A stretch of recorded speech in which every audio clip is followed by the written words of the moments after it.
Kemudian jika setuju, maka lanjut pemberkasan. Namun jika tidak setuju, maka akan langsung di off ya oleh sistem. Berikutnya untuk yang kesembilan, ini adalah guru senior bukan berarti yang tua usianya. Baiklah sobat-sobatnya, saat ini untuk progres pendaftaran P3K Guru 2022, kalau misalkan kita simak pada laman atau portal pengumuman P3K di guru-p3k.kemdikbud.go.id, maka saat ini masih dalam tahapan ABK teman-teman. Nah selanjutnya nanti ketika pendaftaran sudah dimulai, kita mengakses ke link pendaftaran sscsnbkn.go.id. Soalnya nanti akan langsung terdeteksi ya, kita itu nanti masuk ke dalam P1, P2, P3 maupun juga pelamar umum. Nah sobat-sobatnya, menjelang dibukanya pendaftaran P3K Guru tahun 2022, di sini saya akan memberikan sebuah update informasi yang sangat penting sekali, yaitu pesan penting dari Dinas Pendidikan kepada teman-teman guru honorer ya, dalam sosialisasi Dinas Pendidikan dalam rangka persiapan seleksi P3K Guru tahun 2022. Tentunya adalah merupakan sebuah informasi yang sangat penting sekali bagi teman-teman guru honorer, baik itu dari pelamar prioritas maupun juga pelamar umum. Nah kira-kira bagaimanakah informasinya? Silahkan simak video ini sampai selesai. Namun sebelum kita lanjutkan, perlu saya ingatkan bagi teman-teman yang mungkin baru pertama kali menemukan channel ini, silahkan klik tombol subscribe-nya dan aktifkan notifikasi loncengnya, sehingga nanti jika ada update video terbaru, teman-teman tidak akan ketinggalan informasi. Baiklah sobat-sobatnya, inilah merupakan pesan penting dari pejabat Dinas Pendidikan di salah satu daerah kepada teman-teman guru honorer menjelang seleksi P3K Guru 2022. Meskipun di sini kita ambil dari salah satu Pemda yang mana di sini disampaikan kepada guru-guru honorer yang ada di daerahnya, tentunya ini nanti juga akan sangat bermanfaat ya jika saya bagikan kepada sobat-sobat guru honorer yang ada di seluruh Indonesia. Mengingat untuk seleksi P3K Guru 2022 ini, juknisnya itulah menggunakan juknis yang sama teman-teman. Nah di sini untuk informasi yang pertama, nah ini adalah merupakan hasil atau resume dari sosialisasi P3K Dinas Pendidikan pada hari Jumat tanggal 14 Oktober tahun 2022 kemarin teman-teman.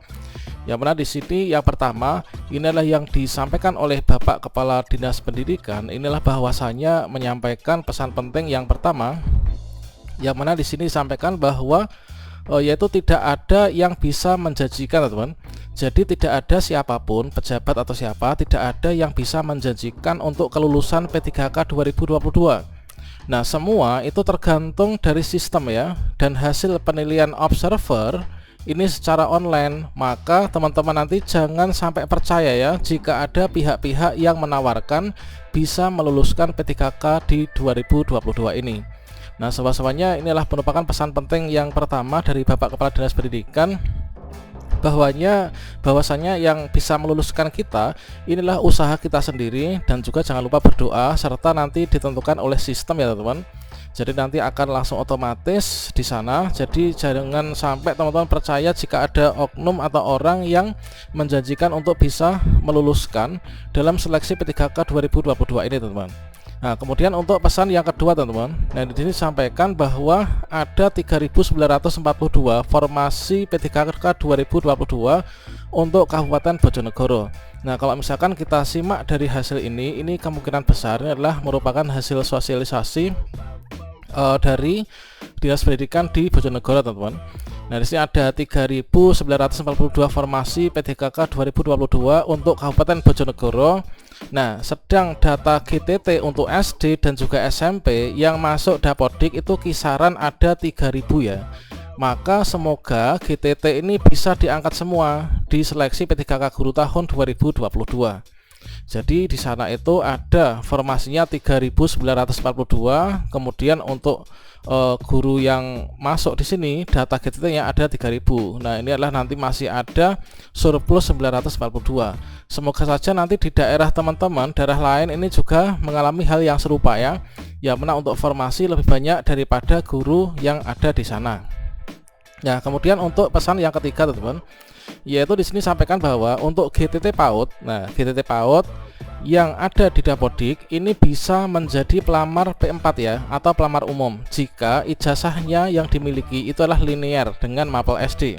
Inilah yang kemarin sering sekali ditanyakan oleh teman-teman Kalau misalkan saya itu induknya guru PAUD, guru TK, itu apakah bisa mendaftar? Tentunya bisa teman-teman, seperti yang sering saya sampaikan pada video sebelumnya, bahwa syarat utama untuk bisa mendaftar P3K Guru 2022 kita harus memiliki ijazah S1 ya, dan juga kita terdaftar di Dapodik di satuan pendidikan apapun. Nah, disampaikan sendiri oleh Bapak Kepala Dinas Pendidikan bahwa termasuk GTT PAUD pun ini jika masuk di Dapodik ini bisa menjadi pelamar umum ya, jika ijazahnya itu linear dengan mapel SD. Jadi kalau misalkan saya itulah ijazahnya misalkan matematika atau bahasa Indonesia atau PGSD, terus saya ngajar di PAUD, ini saya bisa melamar menjadi guru kelas SD teman-teman. Nah, berikutnya untuk yang keempat ini adalah pesannya seperti ini, yaitu untuk ijazah bahasa Inggris ini hanya linear untuk jenjang GTT SMP dan tidak bisa di SD. Sebenarnya di sini untuk bahasa Inggris itu bukan hanya di SMP, namun juga bisa linear di SMA atau SMK. Namun untuk wilayah kewenangannya itu berbeda teman-teman. Kalau misalkan SMA dan SMK itu adalah di bawah naungan provinsi. Kalau misalkan kabupaten itu adalah naungannya untuk SMP teman-teman. Jadi bagi teman-teman yang memiliki ijazah bahasa Inggris namun mengajar di SD, ini nanti bisa melamarnya itulah di SMP ya, nggak bisa melamar di SD. Meskipun saat ini sudah ada kurikulum merdeka, namun sepertinya terkait tentang hal itu belum difikirkan ya. Nah, selanjutnya untuk yang kelima pesannya ini adalah yaitu PS itu pengawas sekolah, kemudian kepala sekolah, dan satu PNS senior ini nanti sebagai observer ya, sebagai observer atau sebagai petugas observasi. Ini adalah untuk pelamar prioritas 2 dan juga prioritas ketiga pada mekanisme seleksi yang kedua, yaitu seleksi atau kesesuaian ya, verifikasi atau kesesuaian. Ini persis dengan apa yang telah saya sampaikan pada video saya sebelumnya, termasuk juga sudah saya berikan kisi-kisinya dan juga simulasi untuk seleksinya. Nah, di sini PS, KS, kemudian guru senior sebagai observer P2 dan P3 ini tidak segala-galanya menentukan ya P3K ini. Sebab apa? Sebab keputusan itu nanti ditentukan oleh kepala dinas dan juga BKPP atau BKD ya, selaku Panselda atau panitia seleksi yang ada di daerah teman-teman.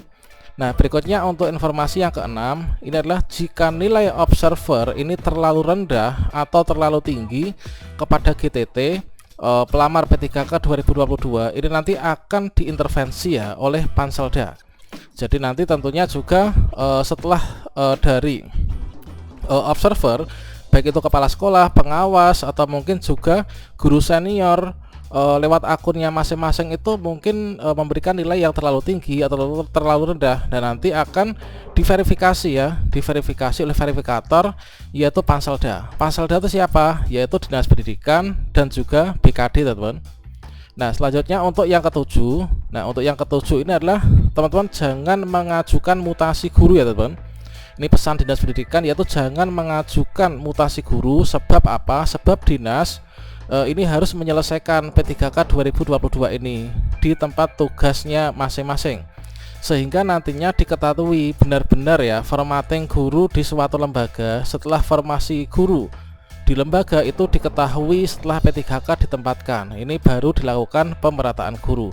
Jadi teman-teman, ini sudah sesuai dengan Permen Pan RB bahwa teman-teman yang sudah keterima P3K guru nantinya ini sebaiknya tidak usah mengajukan formasi ya, tidak usah mengajukan mutasi teman-teman. Nah, berikutnya untuk yang ke-8 ini pesannya adalah yaitu observer yang sudah diajukan KS melalui Google Formulir Dinas akan di SK-kan ya, akan diberikan SK oleh BKPP, sehingga dipastikan kondisi yang bersangkutan itu adalah sehat dan juga bisa IT. Sebab observasi penilaian kinerja GTT itu dilakukan secara online ya, pada link sscasn.bkn.go.id. Inilah untuk informasi yang ke-8. Berikutnya untuk yang ke-9 ini adalah guru senior bukan berarti yang tua usianya ya. Jadi kalau misalkan kita itu beranggapan guru senior yang menilai saya itu berarti guru yang usianya udah tua, tapi nggak seperti itu yang dimaksud. Nah, guru senior itu bukan berarti yang tua usianya, tetap guru PNS yang bisa IT ya dan memiliki kompetensi yang baik. Nah, inilah untuk pesan dari Bapak Kepala Dinas Pendidikan ini ada 9 poin teman-teman. Nah selanjutnya ini adalah pesan dari Ibu Kabid. Nah berikutnya untuk pesan berikutnya ini adalah dari Ibu Kabid PTK ya. Nah dari Ibu Kabid PTK ini memberikan pesan, yaitu untuk yang pertama, inilah P1 ini akan diatur oleh sistem ya, atau pelamar prioritas 1 atau guru yang sudah lulus passing grade nanti akan diatur oleh sistem, sehingga teman-teman nanti begitu login ini akan muncul pilihan yaitu setuju atau juga tidak setuju ya di tempat SD Pangkal jika ada formasinya. Kemudian jika setuju maka lanjut pemberkasan, namun jika tidak setuju maka akan langsung di off ya oleh sistem dan tidak bisa mengikuti sebagai P4 ya atau umum tahun 2022 dan bisa ikut di tahun berikutnya jika ada. Jadi teman-teman yang nanti ketika login ke akun SSCASN kemudian teman-teman itu verifikasi nanti memilih konfirmasi ya untuk pelamar prioritas 1 penempatan nanti harus mau ya, harus setuju. Kalau misalkan teman-teman nanti setuju langsung pemberkasan. Kalau misalkan teman-teman tidak setuju maka nanti ya sudah hilang, dianggap mengundurkan diri. Ini sama dengan video yang sudah saya bahas sebelumnya teman-teman. Nah berikutnya untuk informasi yang kedua, ini adalah untuk P2 K2 ini ada 17 orang yang belum lulus passing grade. Ini nanti dinilai kinerjanya ya oleh observer. Ini adalah kondisi yang ada di Kabupaten Bojonegoro. Nah begitu juga dengan teman-teman yang ada di seluruh Indonesia nanti juga akan sama teman-teman, karena sistemnya juga sama, juknisnya juga sama. Nah bukan berarti maksudnya jumlah K2-nya yang sama, tapi untuk K2 nanti adalah penilaiannya menggunakan observasi ya teman-teman. Nah berikutnya untuk yang ketiga, ini adalah disampaikan bahwa untuk P3 atau pelamar prioritas ketiga itu adalah GTT atau guru honorer yang minimal 3 tahun di Dapodik. Ini adalah sekitar ada 900 orang. Nah ini kalau di Bojonegoro ya. Ini nanti juga penilaiannya dengan menggunakan mekanisme verifikasi atau kesesuaian oleh observer. Berikutnya untuk yang poin keempat, P2 dan juga P3 ini nanti tidak dites dengan cat ASN ya, tidak dicat BKN lagi, tetapi nanti dinilai kinerjanya melalui observer, baik itu dari pengawas sekolah, kepala sekolah, dan juga 1 orang guru PNS, guru senior ya. Kemudian untuk yang kelima, ini adalah penilaian observasi. Ini ada diberikan SK ya dari BKPP. Jadi teman-teman nanti untuk penilaian observasi akan ada SK-nya dari BKPP dan ada jadwal waktu dan tempat di saat tanggal penilaian observasi. Nah tanggal penilaian rencananya nanti minggu ketiga bulan November ya, dan dikumpulkan di beberapa titik penilaian P3K. Jadi di sini kita mendapatkan informasi baru bahwa untuk penilaian mekanisme seleksi verifikasi dan kesesuaian untuk pelamar prioritas kedua dan ketiga nanti di minggu ketiga bulan November ini teman-teman. Nah, inilah informasi baru ya. Tentunya untuk penempatan guru lulus passing grade ini adalah dilakukan sebelum pekan ketiga November. Semoga saja nanti di akhir bulan Oktober ini nanti akan segera dibuka ya. Nah berikutnya untuk poin yang keenam, ini adalah isian observasi itu berupa kualitatif pernyataan terhadap 4 kompetensi GTT, sehingga observer ini harus benar-benar memiliki pilihan yang sesuai ya dengan kondisi GTT. Penilaian diharapkan sesuai dengan realita, jangan ada syarat kepentingan pribadi atau GTT tertentu, sehingga nanti akan terkontaminasi ya untuk hasilnya. Nah kemudian untuk yang ketujuh, nah penilaian data diri oleh kepala dinas dan juga BKPP ini sedang penilaian kompetensi 40% dan penilaian kinerja 60%. Oleh observer ini ada 27 pertanyaan sikap sesuai kondisi GTT pelamar P3K 2022. Ini sama halnya dengan video yang sebelumnya kita bahas teman-teman. Nah berikutnya untuk yang ke-8 adalah mekanisme pembuatan akun untuk login sebagai observer ya. Jadi nanti untuk observer ini juga membuat akun dan juga login di SSCASN, yaitu untuk kepala dinas pendidikan ini membuatkan akun pengawas, kemudian pengawas itu nanti membuatkan akun kepala sekolah, dan juga kepala sekolah ini nanti membuatkan akun satu guru PNS senior ya. Ini adalah untuk tata cara pembuatan akun ya. Berikutnya untuk yang ke-9. Nah, akun itu sifatnya rahasia ya. Maka disimpan baik-baik ketika nanti dicetak dan diberikan kepada yang berhak. Ini harus menggunakan berita acara penyerahan akun dengan materai 10.000 ya. Nah, resiko penggunaan akun di luar ketentuan itu nanti menjadi tanggung jawab dari pemilik akun ya. Ini termasuknya akun observer ya di SSC ASN, supaya nanti objektivitasnya itu bisa valid teman-teman. Nah, untuk berikutnya yang ke-10. Nah, ini adalah yaitu bagi KS atau guru PNS sebagai observer, jika mengalami kendala terkait IT, nanti dalam penilaian online akan dibantu oleh sukarelawan ya dari dinas yang ditunjuk.